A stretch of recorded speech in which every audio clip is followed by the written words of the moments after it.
Bismillahirrahmanirrahim. Assalamualaikum warahmatullahi wabarakatuh.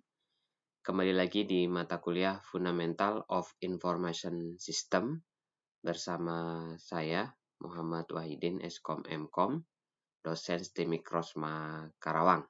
Di mana pada pertemuan kali ini kita sudah memasuki pekan kedua ya. Jadi di pekan kedua ini kita akan membahas tentang konsep teknologi informasi kaitannya dengan hardware. Nah, dalam pertemuan kali ini, capaian pembelajaran mata kuliahnya adalah mahasiswa mampu menjelaskan teknologi dalam sistem informasi dan sub CPMK-nya adalah mahasiswa mampu menjelaskan hardware dan software. Baik, langsung saja kita bahas pertemuan kita kali ini, yaitu informasi teknologi konsep kaitannya dengan hardware, di mana materi pembelajarannya adalah yang pertama tentang komponen-komponen hardware, kemudian perangkat processing dan memori, ya. Lalu yang ketiga ada secondary storage dan input-output device. Keempat kita akan bahas tentang tipe-tipe sistem komputer, dan terakhir adalah green computing. Baik, kita bahas yang pertama tentang komponen-komponen hardware ya. Jadi kalau kita bicara tentang perangkat keras, itu adalah perangkat yang terdiri dari peralatan komputer yang digunakan untuk melakukan aktivitas input, pemrosesan, ya, input, pemrosesan, kemudian penyimpanan, dan juga output ya. Nah, kalau sekarang tren dalam industri komputer itu adalah memproduksi perangkat keras yang mobile, yang lebih kecil, lebih cepat ya, lebih banyak ya, seperti smartphone, laptop, dan juga tablet ya. Dan juga saat ini produsen untuk perangkat hardware itu berusaha untuk terus berinovasi untuk membuat perangkat yang baru dan bersaing dengan kompetitor. Nah, komponen perangkat keras sistem komputer itu meliputi perangkat yang melakukan input, pemrosesan, penyimpanan data, dan output seperti yang tadi ada di gambar ya. Bagiannya kurang lebih, yang pertama ada CPU atau Central Processing Unit. Ini bagian yang mengeksekusi instruksi atau sebagai otaknya, kurang lebih seperti itu. Kemudian ada main memory, ini adalah komponen yang menyediakan memberikan ke prosesor area penyimpanan yang fungsi untuk menyimpan instruksi, data, dan program ya sebetulnya. Jadi sebelum diproses di CPU, disimpan dulu di main memory untuk diproses di CPU. Lalu ada perangkat input dan output. Ini adalah komponen di komputer yang menyediakan data dan instruksi ke komputer dan menerima hasil darinya. Lalu yang menghubungkan antara CPU, main memory, dan input-output device adalah namanya bus. Ini adalah set elektronik yang digunakan untuk merutekan data dan instruksi ke dan dari berbagai komponen komputer. Gitu ya. Selanjutnya kita bahas terkait dengan perangkat processing dan memori. Yang pertama adalah prosesor ya. Jadi saya akan membahas secara singkat dan tidak terlalu mendetail sebetulnya ini, karena ini hanya untuk memberikan gambaran kepada Anda perangkat-perangkat apa saja ya yang saat ini ada, dan menjadi gambaran bagi Anda untuk sebagai pengetahuan Anda sebagai dasar-dasar ya, kurang lebih seperti itu. Nah, kalau kita bicara prosesor, dia merupakan otaknya lah kalau seperti itu, dan di dalamnya satuannya adalah clock, atau kecepatannya adalah namanya clock. Nah, kecepatan clock ini diukur dengan gigahertz. Jadi semakin cepat gitu ya komputer itu clocknya, maka semakin pendek interval antara pulsa dan semakin cepat instruksi dapat diselesaikan. Itu di prosesor. Nah, kalau kita bicara tentang vendor prosesor ya, atau maker prosesor di dunia ya saat ini, itu dikuasai oleh vendor besar ya kurang lebih. Namanya adalah Intel dan AMD ya untuk komputer ya. Nah, kalau untuk mobile device sebetulnya ada Snapdragon, kemudian ada MDI dan lain sebagainya gitu ya. Nah, kita bicara yang komputer secara umumnya. Jadi kurang lebih akan dibagi jadi 3 ya jenis-jenis prosesor. Yang pertama ekonomi prosesor. Jadi yang paling murah gitu ya. Biasanya prosesor ini digunakan untuk internet browsing, email, Microsoft Office dan grafik-grafik sederhana. Jadi kalau rekan-rekan mahasiswa punya laptop dengan prosesor jenis ini, itu berarti prosesor jenis ekonomis ya. Jadi sudah cukup sih untuk hal-hal yang sifatnya ringan-ringan saja ya untuk memproses Microsoft Office dan lain sebagainya. Mengetik-ngetik masih cukup lah. Tapi kalau misalkan Anda dipakai untuk programming dan lain sebagainya, maka butuh prosesor yang lebih baik lagi. Berikutnya ada mid-range prosesor. Nah, ini untuk mid-range kalau di Intel terkenal dengan Core 2 Duo, kemudian dual core dan juga ada Core 2 atau Solo gitu. Nah, kalau di AMD-nya ada Phenom, ada Turion dan juga Athlon. Nah, ini juga sudah cukup sederhana ya, maksudnya bisa untuk menjalankan aplikasi-aplikasi yang sederhana ya, dan juga bisa untuk memproses grafis yang sederhana juga, yang basic gitu. Nah, kalau mahasiswa baiknya pakai yang mana Pak gitu? Kalau mahasiswa biasanya baiknya pakainya yang high end processor ya, yang mulai dari Intel Core i3, i5, i7. Nah, ini adalah prosesor-prosesor yang digunakan untuk aplikasi-aplikasi yang lebih enhance ya, seperti rendering, kemudian membuat video, kemudian juga menganalisis statistik ya. Kalau misalkan ada mahasiswa sistem informasi nanti ambil penelitian yang kuantitatif, Anda mau menjalankan SPSS dan sebagainya, disarankan menggunakan prosesor jenis ini. Walaupun memang kalau misalkan kita bicara tentang pemrosesan grafik, ada komponen lain yang penting sebetulnya, tapi dasarnya yang terpenting adalah pemrosesannya atau otaknya adalah menggunakan jenis prosesor yang seperti terlihat di layar.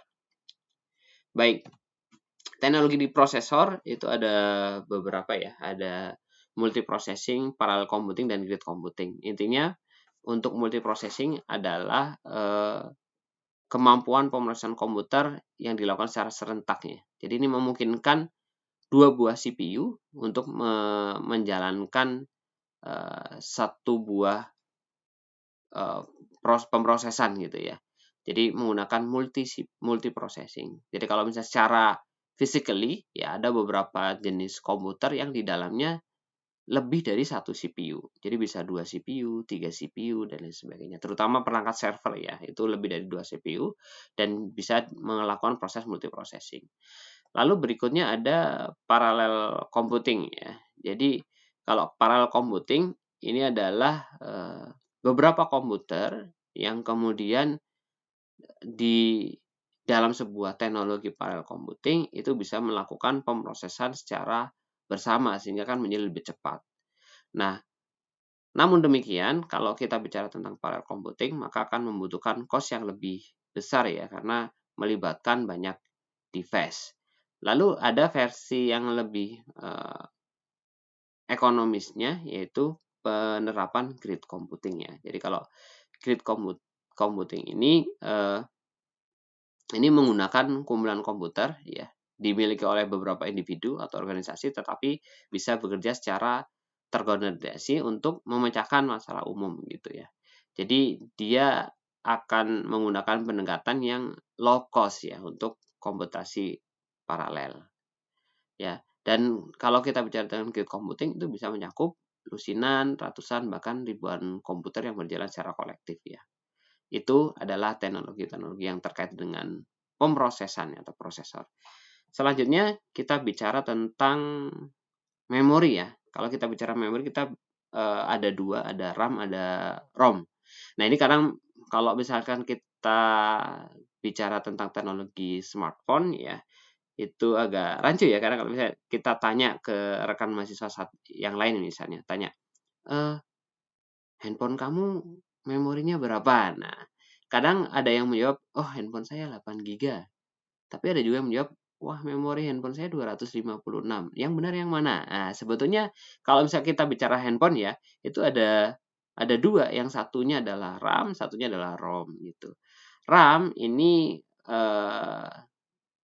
biasanya adalah yang membantu prosesor lah, kurang lebih seperti itu. Jadi ukurannya tidak terlalu besar biasanya. Paling kalau handphone ya saat ini ada yang sudah 16 giga ya, ada 8 giga, 16 giga, tapi tidak lebih daripada itu. Karena kalau semakin besar kapasitas RAM-nya, maka pemrosesan ke CPU-nya juga akan menjadi terhambat gitu. Bukan terhambat ya, artinya kan semakin besar kapasitasnya malah akan diproses secara CPU, tidak akan menyebabkan penurunan kecepatan sebetulnya seperti itu. Nah, kalau RAM ini ya satuannya yaitu ada megabyte ya sampai gigabyte ya. Kalau sekarang rata-rata komputer atau handphone ya minimal sekali Anda punya RAM itu 8 giga ya untuk memproses pekerjaan-pekerjaan saat ini. Nah, kalau teknologi RAM di komputer itu saat ini ada namanya DDR ya. Jadi DDR sampai sekarang sudah DDR4. Silakan kalau misalkan Anda mau cek laptopnya sudah DDR berapa sih gitu ya. Kalau masih DDR3 berarti Anda termasuk laptop-laptop jenis lama ya. Tapi kalau sudah DDR4 berarti Anda laptop jenis baru. Bahkan kalau di tahun 2022 ini sudah muncul satu teknologi terbarunya dari DDR5 ya. Ini adalah RAM atau memori. Nah, kalau ROM ini adalah berfungsi untuk menyimpan program yang terdapat pada komputer, laptop, hingga smartphone. Jadi kalau RAM tadi dia hanya menyimpan sementara, kalau listrik mati datanya akan hilang, ya, karena sifatnya untuk pemrosesan. Kalau yang read-only memory, ini dia akan tersimpan terus ya di dalam memori ini walaupun listriknya mati, kurang lebih seperti itu. Nah, memang kalau misalkan kita lihat di handphone, ROM itu terbatas ya dan biasanya sudah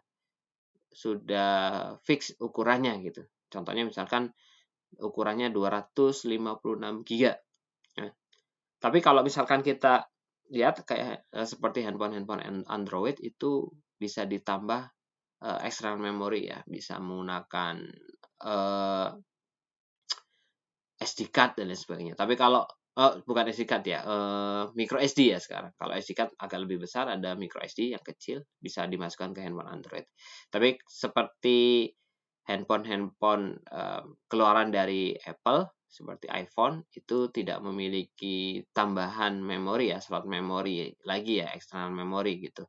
Nah, biasanya saat ini populer menggunakan cloud ya. Jadi bisa disimpan di cloud, di penyimpanan cloud. Nanti kita akan bahas sedikit. Baik, itu terkait dengan processing dan memori. Kemudian kita akan bicara tentang secondary storage and input device ya. Itu ada beberapa. Ini adalah penyimpanan tambahan gitu ya. Saya akan perkenalkan yang pertama ada magnetic tape. Ini adalah media penyimpanan sekunder, sifatnya sekuensial ya untuk menyimpan cadangan ya, untuk backup. Saat ini sudah jarang dipergunakan ya. Tapi saat dahulu ini masih dipergunakan karena memang sifatnya yang relatif lebih awet ya. Dalam jangka waktu lama, backup disimpan di sini dia akan lebih tahan lama, bisa tahunan gitu ya. Nah, kemudian ada hard disk. Ya, hard disk ini hadis tipe lama sebetulnya ya. Jadi masih menggunakan piringan yang berputar ya, spindle. Ini teknologi tapi juga masih dipakai sampai saat ini. Berikutnya ada virtual tape ya. Ini sifatnya adalah mengemulasikan yang tadi ya, tape tapi bentuknya adalah secara virtual walaupun masih ada cartridge-nya dan lain sebagainya. Teknologi terbarunya adalah SSD atau Solid State Storage Device ya, di mana hadis saat ini sudah memanfaatkan teknologi ini. Jadi penyimpanannya menggunakan tidak lagi menggunakan piringan tapi sudah secara elektronik gitu ya, secara chip gitu ya. Jadi bisa disimpan di hadis. Berikutnya untuk enterprise storage option, kalau tadi bisa yang personal ya. Yang ini untuk enterprise, untuk perusahaan atau untuk perusahaan yang skala besar gitu ya. Itu ada penggunaan namanya storage area network. Jadi Penyimpanannya sekarang ada di jaringan gitu ya. Jadi tidak disimpan di dalam komputer secara langsung, tapi dengan adanya storage area network, kita bisa meletakkan atau mendistribusikan penyimpanan itu secara jaringan gitu ya. Kemudian yang terbaru adalah menggunakan teknologi storage as a services atau yang tadi saya coba sampaikan ya, cloud gitu ya. Jadi kita bisa menyimpan file-file kita di layanan-layanan yang disediakan oleh Amazon, kemudian Microsoft maupun Google ya. Simpelnya kalau Anda pakai Android, Anda simpan data Anda di Google Drive ya. Produknya Google Drive, kalau Microsoft Anda punya OneDrive gitu ya. Dan kalau untuk sisi corporate, mereka menyediakan, ini menyediakan penyimpanan di cloud ya, di komputasi awan. Baik, selanjutnya kita akan bahas tentang input dan output device, di mana perangkat input dan output ini adalah pintu gerbang ke sistem komputer ya, yang kita itu menggunakannya untuk menyediakan data dan instruksi ke komputer dan menerima hasil darinya. Jadi ada banyak ya perangkat input dan perangkat output. Baik, kita bicara tentang perangkat input terlebih dahulu, ya input device. Ini digunakan untuk mengentry data, ya, dan bentuknya berbagai macam, ya. Dari mulai yang untuk yang special purpose, ya, untuk tujuan khusus, sampai yang tujuan umum gitu ya. Nah, kalau bicara input device ya, tadi sudah ada di gambar ya nih. Nah, ini input device, ini input yang sifatnya sederhana. Nah, kita akan coba terangkan yang lain daripada yang lain. Apa sih input device ya? Oke, kalau yang secara umum ada mouse, ada keyboard. Nah, kalau secara khusus, nah ini saya terangkan. Yang pertama ada speech recognition technology. Jadi saat ini kita bisa menginputkan suara ya, dan bisa sekarang perangkat-perangkat itu sudah bisa memproses perintah-perintah melalui suara, maupun juga ada dictation ya. Kalau memproses dari suara, contohnya ada Siri, kemudian ada Google juga sudah punya, jadi kita bisa bicara ke handphone, halo Google, nah, kemudian disambut oleh Google, silakan lakukan pencarian dan lain sebagainya. Ada juga Microsoft Office ya, dan juga Google Doc ya, sudah menyediakan dictation, jadi kita tinggal bicara, nanti akan diproses untuk kemudian diketikkan ke dalam pemrosesan kata. Baik. Selanjutnya ada motion sensing input device. Ini digunakan untuk Anda yang suka game misalkan ya. Jadi mendeteksi gerakan. Lalu ada scanning device, yaitu perangkat yang bisa memindai dokumen-dokumen ya. Kalau dulu pemindahan dokumen hanya sifatnya lokal komputer, sekarang sudah canggih, bisa disimpan ke FTP server, langsung ke email, atau juga bisa langsung tercetak.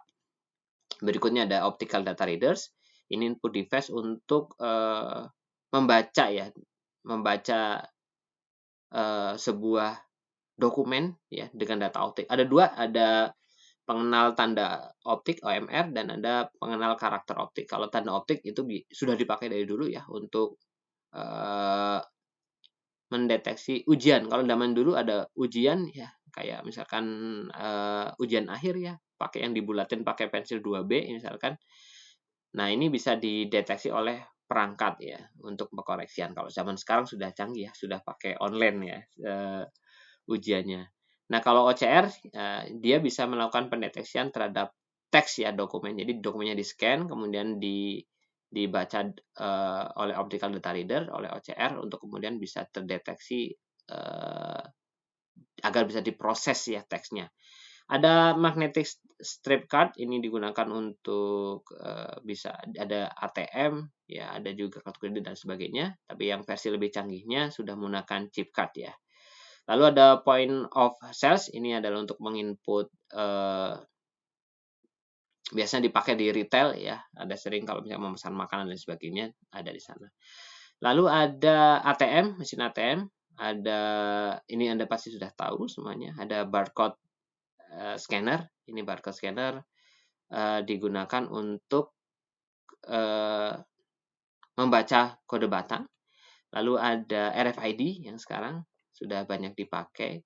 ada kemudian pen input device ya, menggunakan ballpen, dan terakhir adalah touchscreen. Oke.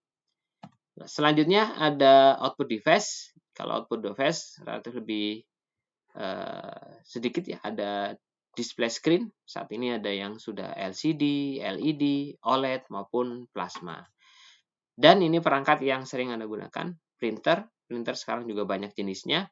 Ada yang dipakai untuk skala besar, ada namanya plotter. Kalau secara kecilnya Anda pakai yang printer biasa. Ada juga yang untuk misalkan di Indomaret dan lain sebagainya, yaitu ada printer-printer yang lebih kecil, yang hanya satu warna saja, ya karena memang kebutuhannya hanya untuk mencetak stroke. Lalu saat ini sudah ada 3D printer ya. 3D printer ini di teknologi yang digunakan ya, dia bisa membuat objek 3 dimensi ya, terbuat dari filamen plastik atau bubuk sintetis ya. Saat ini sudah ada juga ya dijual di pasaran umum ya. Anda bisa menggunakan 3D printer. Oke. Selanjutnya kita akan bicara tentang tipe-tipe komputer sistem. Nah, sebelumnya saya akan coba intermezzo dulu ya. Kalau laptop HP dari Amerika Serikat, Lenovo dari Tiongkok, kalau SNSV dari negara mana? Ada yang tahu? Kalau ada yang belum tahu ini SNSV ini dari mana nih? Wah, ada yang jawab Taiwan ya tadi ya. Ya, betul ya. Oh, Pak, ternyata SNSV nggak ada, Pak. Adanya merek lain. Oh, oh iya betul. Ya, sebetulnya ini hanya dibalik saja ya. Ini merek Asus ya. Asus itu dari Taiwan. Ya, itu intermezzo saja ya buat rekan-rekan mahasiswa gitu. Nah, bicara tentang sistem tipe-tipe sistem komputer itu terbagi secara umum jadi dua ya, yang digunakan oleh satu pengguna pada satu waktu. Yang kedua adalah digunakan oleh beberapa pengguna secara umum. Ini biasanya server, ini untuk yang personal. Nah, yang single user komputer itu ada dimulai dari kelasnya smartphone, ada laptop, notebook, sama tablet. Ini yang sifatnya mobile ya, dan biasanya ditandai dengan jumlah ukuran screen yang berbeda. Lalu berikutnya ada non-mobile komputer ya. Ini masih yang untuk user. Itu ada thin client, ada desktop, laptop, dan workstation. Ini berbeda-beda ya. Jadi kalau thin client sama desktop bedanya apa Pak? Biasanya kalau thin client itu dia hanya sifatnya simple ya.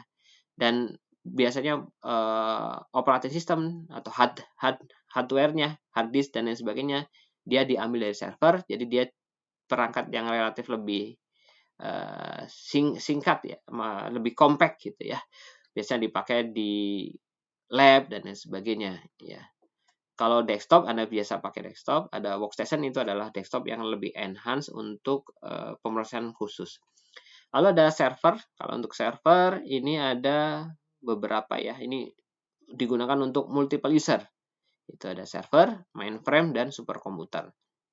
Khusus untuk superkomputer ini untuk menjalankan aplikasi-aplikasi yang saintifik ya, dan performance untuk melakukan pemrosesan yang lebih besar gitu ya, superkomputer. Di dunia saat ini ada Fujitsu dan lain sebagainya ya, yang punya perangkat superkomputer untuk melakukan proses perhitungan yang lebih cepat. Baik, terakhir ada green computing, ya ini tren dunia saat ini, yaitu karena ada pemanasan global dan lain sebagainya, sehingga kita harus peduli terhadap penggunaan komputer ya, baik desainnya, operasinya gitu, agar kemudian diciptakan lebih efisien dan bertanggung jawab terhadap lingkungan. Nah, kalau terkait dengan green computing, ada satu lembaga ya yang memungkinkan bagi kita untuk mengecek apakah vendor komputer tersebut itu sudah menerapkan green computing. Itu ada namanya Electronic Product Environment Assessment Tool atau EPIT ya. Jadi Anda bisa cek di situs ini ya. Nanti kita bisa tahu sebuah vendor itu kategorinya apa nih, bronze, silver, atau gold. Nah, kalau saat ini beberapa produsen laptop itu semakin hari ya bersaing ya, dari Apple, Dell, HP.